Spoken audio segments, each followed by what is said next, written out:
நாம் சற்று இதை பற்றி யோசித்தால், சுதந்திரம் வாங்கின காலத்திலிருந்து இன்றைக்கு வரைக்கும் காவேரி பிரச்சனையும், முல்லை பெரியாறு பிரச்சனையும், தமிழக மீனவர்கள் பிரச்சனையும் தொடர்ந்து பேசிக்கொண்டுதான் இருக்கிறோம் ஒழிய எதற்கும் இதுவரைக்கும் நிரந்தரமாக தீர்வு ஏற்பட்டதாக ஒரு வரலாறு இல்லை என்பதை நாம் ஒவ்வொரு முறையும் நம்மை சுற்றி இருக்கின்ற மாநிலங்களிடம் போய் கேரளா, கர்நாடகா, ஆந்திரா, இன்னொரு பக்கம் மீனவர்களுக்காக ஸ்ரீலங்கா என்று தொடர்ந்து கேட்டுக்கொண்டுதான் இருக்கிறேமே ஒழிய கலைஞர் அவர்கள் இதற்காக பல போராட்டங்கள் நடத்தினார். அண்ணன் ஸ்டாலின் அவர்கள் பல தீர்மானங்களை நிறைவேற்றி இருக்கிறார்கள். அது மட்டும் இல்லை, இதுவரைக்கும் முதல்வராக இருந்த அத்தனை பேருமே இதற்காக நாம பேசி இருக்கிறோம், போராடுகிறோம், சட்ட ரீதியாக நாம் அதற்கான தீர்வுகளை காண்கிறோம். முதல்வர் அவர்களே, உங்களை நான் கேட்டுக்கிறது, எப்படி மின் மிகை மாநிலமாக தமிழகத்தை உருவாக்கணுமோ அது மாதிரி மின் மிகை நீர் மேலாண்மையை நாம் நிச்சயம் உருவாக்க வேண்டும் என்று கேட்டுக்கொள்கிறேன். சட்டப்பேரவை தலைவர் அவர்களே, முதலமைச்சர் அவர்களே, எதிர்கட்சி தலைவர் அவர்களே, இந்த அவையிலே வீற்றிருக்கும் அனைத்து சட்டமன்ற உறுப்பினர்களுக்கும் முதல் கண் வணக்கத்தை தெரிவித்துக் கொள்கிறேன். இன்றைக்கு சட்டப்பேரவையிலே பேசப்பட்ட இந்த தீர்மானம் ஒட்டுமொத்த தமிழக மக்களின் வாழ்வாதாரத்தைக்கும் மிக முக்கியமான ஒரு தீர்மானம். எனவே இதை யாரும் மறுக்கப் போவதும் இல்லை, ஏற்காமல் விடப் போவதும் இல்லை.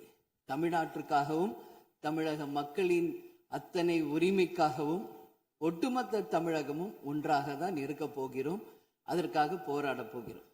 ஆனால் நாம் சற்று இதை பற்றி யோசித்தால், சுதந்திரம் வாங்கின காலத்திலிருந்து இன்றைக்கு வரைக்கும் காவேரி பிரச்சனையும், முல்லை பெரியாறு பிரச்சனையும், தமிழக மீனவர்கள் பிரச்சனையும் தொடர்ந்து பேசிக்கொண்டுதான் இருக்கிறோம் ஒழிய எதற்கும் இதுவரைக்கும் நிரந்தரமாக தீர்வு ஏற்பட்டதாக ஒரு வரலாறு இல்லை என்பதை நிச்சயமாக இந்த நேரத்தில் நான் பதிய வைக்க விரும்புகிறேன்.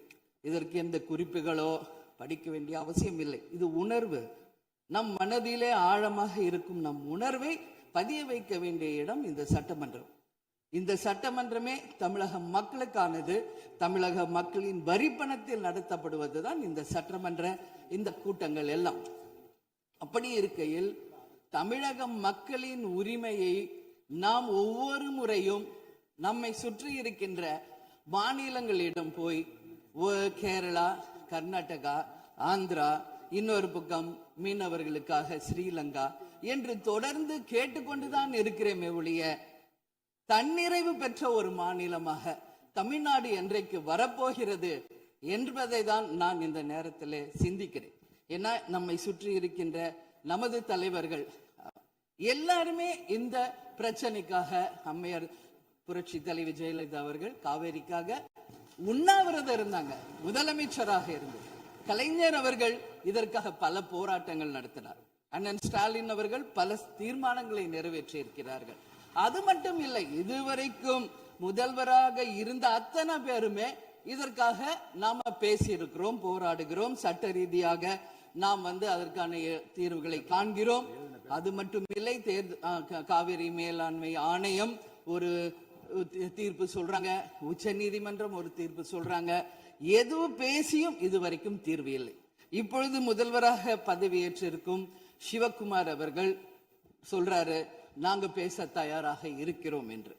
நமது முதல்வரும் சிவகுமார் அவர்களும், நான் என்ன சொல்றேன், இது எல்லாரும் மக்களுடைய, இப்போ இந்த அவை இது முக்கியமான சட்டமன்றம். இங்க வந்தவொன்னு எல்லாருக்கும் என்ன கொடுக்கறாங்க? தண்ணி தான் கொடுக்கறாங்க. அப்போ ஒவ்வொரு மனிதருக்கும் தண்ணி தான் முக்கியம். இன்னைக்கு காவேரி தாயின்னு தான் நம்ம சொல்றோம். ஒரு தாயின் ஒரு குழந்தைக்கும் எப்படி தாய்ப்பால் இன்றியமையாதோ அது பாருங்க, அத்தனை பேரும், அது விவசாயிகளா இருக்கட்டும், குடிமக்களாக இருக்கட்டும், இங்கு மிக முக்கியமானது குடிதண்ணீர். நீரின்றி அமையாது இவ்வுலகு. அதனால முதல்வர் அவர்களே, உங்களை நான் கேட்டுக்கிறது, எப்படி மின் மிகை மாநிலமாக தமிழகத்தை உருவாக்கணுமோ அது மாதிரி மின் மிகை நீர் மேலாண்மையை நாம் நிச்சயம் உருவாக்க வேண்டும் என்று கேட்டுக்கொள்கிறேன். மழை நமக்கு ஒரு கொடை, கடவுள் கொடுத்தது.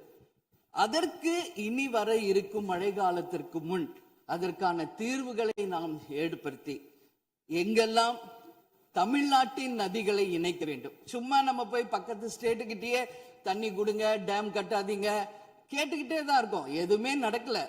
அதனால சொல்றேன், தன்னிறைவு மிக்க மாநிலமாக நம் தமிழ்நாடு உருவாக வேண்டும் என்று மாண்புமிகு முதல்வர் அவர்களை நான் கேட்டுக்கிறேன். தமிழ்நாட்டில் இருக்கிற நதிகளை நாம் இணைப்போம், எல்லா இடத்துலையும் தூர் வாருவோம். வரப்போகும் மழைக்காலத்திற்குள்ள அந்த நீரை எப்படி சேமிக்க வேண்டும் என்பதை நாம முடிவு செய்யணும். வீணாக கடல்ல போய் நீர் கலக்கிறத தடுத்தாலே தமிழ்நாடு மின்மிகை நீர் மேலாண்மை நிச்சயம் வரும் என்பதை தெரிவிச்சுக்கிறேன். இதுல யாருக்கும் எந்த மாற்று கருத்தும் இருக்காது. தமிழ்நாடின் உரிமை என்றைக்கும் நாம் விட்டுத்தர முடியாது.